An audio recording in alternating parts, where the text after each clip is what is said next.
패널분들한테 질문을 하나 드릴게요. 들으셨다시피 안중근 의사가 일본의 재판소에서 재판을 받고 사형을 선고받으셨어요. 근데 이게 안중근 의사에게 사형을 내린 게 그게 합당한 걸까요? 자, 저는 합당하지 않았다고 생각해요. 그렇죠. 네. 반대 의견들. 안재욱 씨. 잠깐만. 코를 찌르는 느낌이.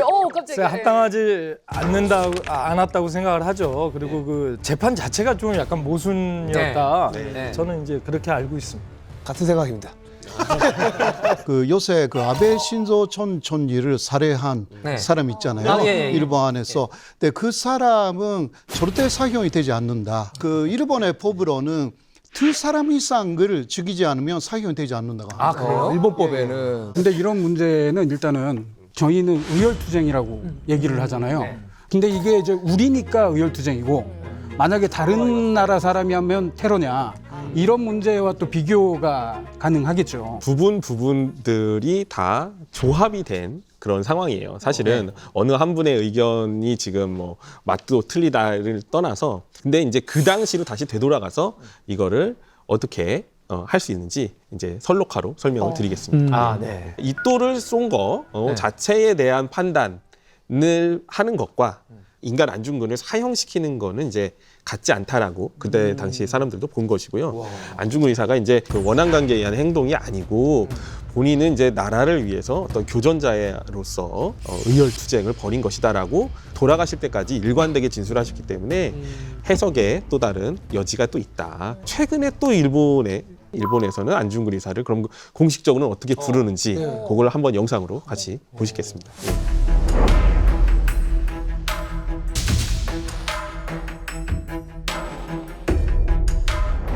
테러리스트다. 이야. 이렇게 얘기를 했어요. 그러니까 이 테러리스트는 조금 너무 좀 아닌 것 같긴 하네요. 네. 그건 폄하하기 위한 그런 발언이다.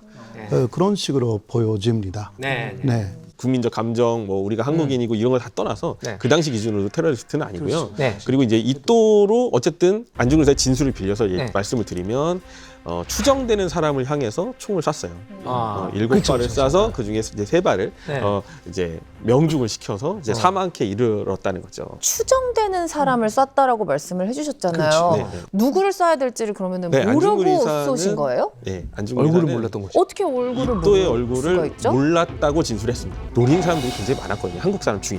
통감으로 부임한 이후에는 네. 예, 그래서 이제 그런 거를 또 막기 위해서 언론 배포를 좀 적게 했다는. 저는 지금 말씀 중에 그 수많은 한국인들이 그 이전에도 이또를 노리고 있었다. 네네네. 그 이전에도 그럼 유사한 어떤 그 일들이 있었나요? 네, 그 이또를 노리는 사람들은 뭐 그 전부터 많이 있었고요. 예, 그 중에서 이제 여러분들께서 오늘 기회로 좀 알아주셨으면 하는 분이 이제 원태우 의사라는 분이 있습니다. 원태우 의사. 예.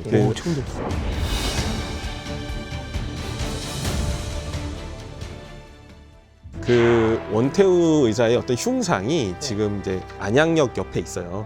철길 옆에도 이제 흉상이 조각돼서 이제 자리하고 있는 그런 부분이 있는데. 철길 옆에요? 예, 철길 옆에. 예, 그 철길 옆에 이제 흉상이 놓여진 이유가 이제 을사늑약이 이제 체결이 되게 되는데 그 소식을 듣고 이제 원흉을 처단하려고 결행을 하려고 했던 거죠. 그래서 그 이또가 이제 지방 순행을 다닌다는 소문을 듣고 철길에다가 이제 큰 돌을 놨다고 그래요.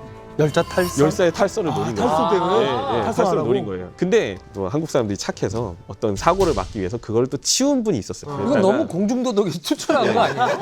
그러니까 이또 한 명을 위해서 나머지 더 큰 피해를 막아야 된다. 그리고 뭐 그 분은 뭐 이또가 탔는지 그 열차에 그걸 몰랐을 수도 확실히 있어요. 또- 그것까지는 그랬을 수도 있구나. 알려져 있진 않은데. 네. 근데 이제 그 원태우 의사는 이제 포기하지 않고 돌을 집어서 열차에다 이제 던졌습니다.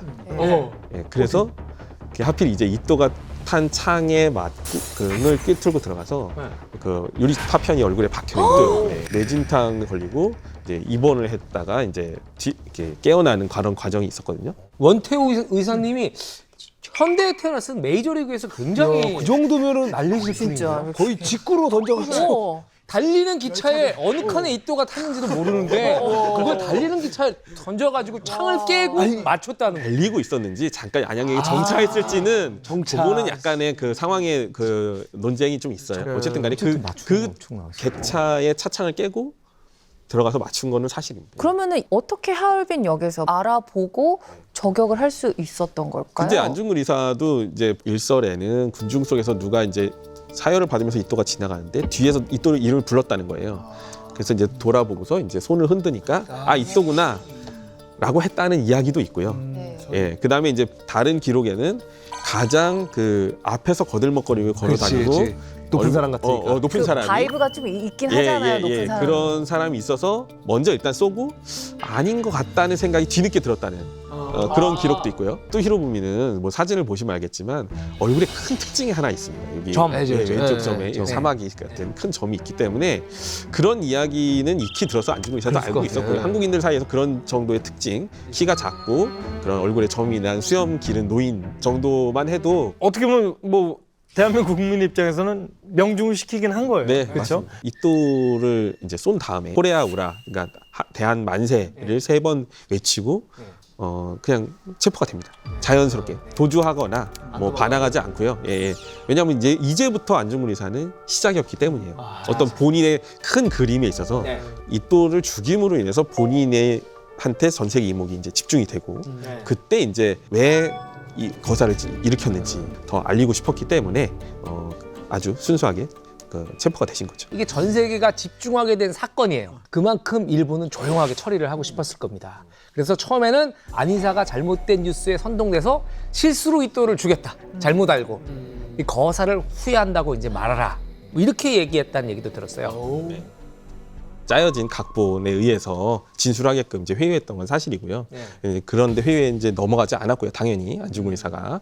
그래서 이제 만국 공법에 따라서 포로로 대우해 줄 거를 요청을 했는데 요것을 이제 정확하게 안중근 의사의 목소리로 우리 안지욱 씨가 한번 읽어주셨으면 좋겠습니다.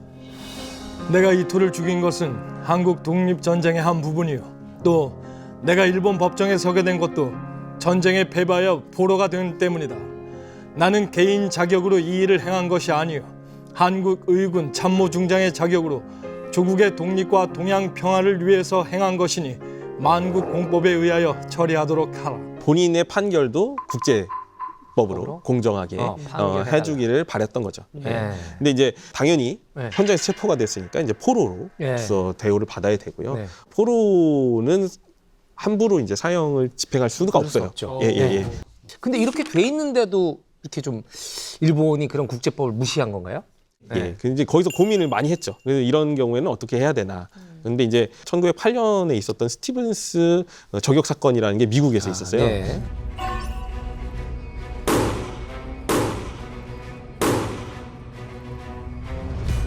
스티븐스는 1904년 이후에 우리나라 정부의 한국 정부의 어떤 외교 고문으로서 초빙이 됩니다. 일본과 굉장히 가까운 인물인데 일본이 이제 추천을 해서 네. 한국 조종으로 들어가는 거예요. 결론적으로는 일본을 위해서 사실 일을 한 사람이에요. 미국으로 잠깐 귀환을 하게 되는데 그 귀환하는 과정에서 어떤 언론 인터뷰를 한 말이 있어요. 그거에 대해서 우리 김종민 씨가 한번 읽어주시기 바랍니다. 동양 평화를 위하여 코리아는 독립을 포기하고 일본의 보호 아래 편입되는 것은 당연한 일입니다. 정치인들을 제외한 한국인들 모두가 일본인들을 환영합니다. 이완용 같은 충신과 이토 히로부미 같은 통감이 한국에 있는 것은 한국인들에게 크나큰 행복입니다. 야, 조선 사람들이 보면 진짜 피가 거꾸로 솟는 내용들이에요. 그래서 이런 스티븐스를 우리 장인환 의사가 이제 저격을 했는데 성공을 했고요. 이제 스티븐스는 이제 좀 있다가 이제 죽게 되죠. 사망을 하게 되죠. 그래서 이제 장인환 의사가 정치범죄 재판을 받았는데 미국 재판소에서 이제 25년형을 받았고요. 결국은 이제 감형이 또 돼요. 이게 그 애국적 환상에 의한 살인이라고 아주 유명한 어떤 그런 판결. 애국적 환상. 자기는 스티븐스를 죽이면 이제 한국의 독립이 이루어질 걸로 믿었다라는 거예요. 그래서 이제 10년으로 감형되고 이제 무사히 이제 풀려나게 되는. 근데 이제 일본이 국제법을 적용했을 때는 안중근 의사도 똑같이 될 거라는 거죠. 어쨌든 사형 기소는 살인 기소를 못 하게 되는 것이고 이제 언젠가는 또 감형이 돼서 풀려날 수도 있고 뭐 이런 걸 했으니까 이제 국제법 같은 건 다 무시하고 이제 재판을 진행하기로 한 거죠. 아니 근데 그 심지어 그 재판이 이루어진 곳은 또 중국이에요? 네. 리순이라고 알고 있는데 맞아. 어떻게 또 중국으로 또 가게 됐을까요? 그 당시 사건이 벌어진 이제 하얼빈은 러시아의 조차지거든요. 그러니까 조차라고 하는 것은 일시적으로 특정한 지역을 빌리는 거예요. 그렇게 조차가 될 경우에 그 지역은 조차를 한 나라의 주권 지역이라서 입법, 행정, 사법 모든 걸 다 그 나라가 담당을 합니다. 아니 그러면 러시아의 이 재판 관할이 있는 먼저 아닌가요 원래? 그렇죠. 재판 관할 거는 당연히 러시아에 있는 게 맞아요. 근데 이제 그 일본의 어떤 최고 정치인이 러시아 관할지에서 사망을 했다라는 것 자체가 러시아에서도 부담이었었어요. 그렇지. 불편한 상황 속에 개입하고 싶지 않은 네, 그게 약간 가장 이제 그런 컸네요. 것들이 이렇게 해도 욕 먹을 것 같고, 저렇게 해도 매끄럽게 안 될 것 같으니까. 그때는 일본으로 보내야 되는 거잖아요. 네. 그러나 일본은 오히려 일본 본토에 보내는 것을 싫어한 것입니다. 왜요? 왜냐하면 아까처럼 일본은 국제사회를 엄청나게 신경 쓰고 있어가지고 안이사를 그렇게 금방 사용하기는 어려웠던 것입니다. 그리고 재판관 일치제라는 것을 일본 그 재판에서는 그 하고 있었기 때문에 재판관들이 다 일치해서 만장일치가 돼야 판결이 나요. 예. 그러한 그 제도가 일본 제도였기 때문에 오히려 일본에 보내면 절대 사용이 안 된다. 그러나 중간에 있는 중국의 리순 거기는 그 재판관이 한 사람이었어요. 일본이 뒤에서 조종하기가 대단히 쉬웠다. 한 명만 설득하면은 사용이 예. 이루어지니까. 예, 그러니까 거기에 보낸다라는 것은 처음부터 안이사를 사용하겠다. 이미 다 답이 나와 있는 답이 게임이네. 다 있는 상황에서 그냥 보내줬다. 그렇게 할 수밖에 없죠. 그러면 집행되기 전에 그 의도가 세계에 알리는 것이었잖아요. 이렇게 억압받고 있는 대한민국의 현실을. 네. 그건 또 그만큼 효과가 있었는지도 궁금해요. 당시에 일본 정부는 그걸 듣자마자 네. 외교 공간에다 이토의 사망 소식은 알리지만 비밀로 붙이라고 하거든요. 근데 이게 비밀이 유지되지 않습니다. 당시에 만주의 신문들은 당일날 나갔고요. 네. 서양의 신문들, 뭐 뉴욕 타임즈, LA 헤럴드 같은 데는 시차가 조금 있으니까 저기 한데 바로 이제 역시 보도가 돼요. 그러고 나서 재판 과정도 계속 보도가 됩니다. 네. 그래서 그 당시에 이제 영국 신문에 더 그리피라고 하는 영국 신문이 있는데 이제 안중근 재판이 끝났을 때 그 안중근 재판에 대해서 평가를 이렇게 합니다. 세계적인 재판의 승리자는 안중근이었다. 그는 영웅의 월계관을 쓰고 자랑스럽게 법정을 떠났다. 이토 히로부미는 한낱 파렴치한 독재자로 전락되었다. 이러한 내용의 기사를 게재해서 안중근 의사의 이 의거가 갖는 의미를 이제 세계 열강에 알렸죠. 일본이 더 이상 여론이 확산되는 걸 막기 위해서 빨리 사형을 집행을 했고요. 그 1910년 2월 14일 일주일 만에 7일 동안에 6번 공판을 하고 형법 중에 일반 살인죄를 적용을 해서 이제 사형을 선고하게 됐죠.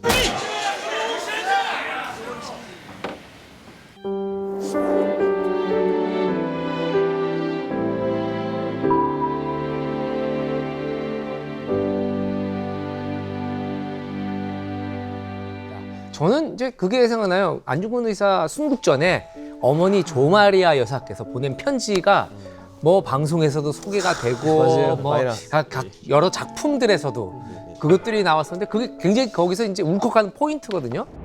네가 항소를 한다면 그것은 일제의 목숨을 구걸하는 짓이다. 네가 나라를 위해 이에 이른즉 땀만 먹지 말고 죽으라. 말씀해주신 부분이 극에서 굉장히 저도 뭐 감동을 받은 네. 포인트이긴 한데 네. 근데 이제 그 편지의 어떤 실체는 존재하진 않습니다. 그럼 이 내용이 전부 다 허구인 건가요? 아, 그거는 아니고요. 공식화된 거는 우리나라 이제 황성신문 1909년 12월 28일자 보도에 따르면 이제 어미는 현세에서 너와 재회하기를 기대치 않으니 너는 형벌을 받아서 속히 현세의 죄악을 씻은 후에 내세에는 반드시 천주의 착한 자녀가 되어서 다시 세상에 나오너라 라는 그렇게 기사가 실려 있거든요. 근데 이제 어미는 너와 만나질 바라지 않으니 땀만 먹지 말고 죽으라 이렇게 말씀하시는 부분이 있어요. 근데 이제 그런 내용은까지는 없다는 거죠. 조마리아 여사님이 그렇게 뭐 되게 교육을 많이 받거나 학식이 높으신 게 아닌데도 불구하고 어쨌든 자녀들을 모두 다 독립운동가로 만들었다는 것 자체만으로는 엄청난 거죠, 내인이. 다 독립운동가의 자녀들이. 와. 그 동생분이 또 후에 또 안창호 선생님하고 맞아요, 네. 또 같이 독립운동을 하고 또 다 아시네요. 오. 되게 뿌듯해 하시는데요. 제가 오늘 안 나올 수가 없었어요. 아, 그러네요. 뭐 이제 그러네요. 다음 편에 안창호 선생님 할 때 다시 한번 또. 우리가 사실 제일 불만은 그거예요. 뻔하게 나와 있는 사실을 자꾸 왜곡하고. 일본 사람들 논리는 또 뭐예요? 사과를 지금까지 수십 번 했다. 그런데 그 사과하는 태도와 점점점 이렇게 거부하는 쪽으로, 부인하는 쪽으로 가고 있고 이런 얘기를 하는데, 그럼 독일 총리들은 왜 유태인 묘지에 무릎 꿇고 역사 앞에 반성을 하는가? 뭐 이런 것들을 우리가 좀 생각해볼 필요가 있을 것 같아요. 국제법 논리를 모두 다 어겨가면서까지 안중근 의사를 이제 사형을 집행을 하게 되었고요. 지금도 안중근 의사에 대해서 이제 테러리스트라고 일본의 고위 관료가 이제 공개적으로 얘기하는 걸 보면은 미안한 마음 같은 거를 좀 가져야 되지 않을까 그렇게 생각을 합니다.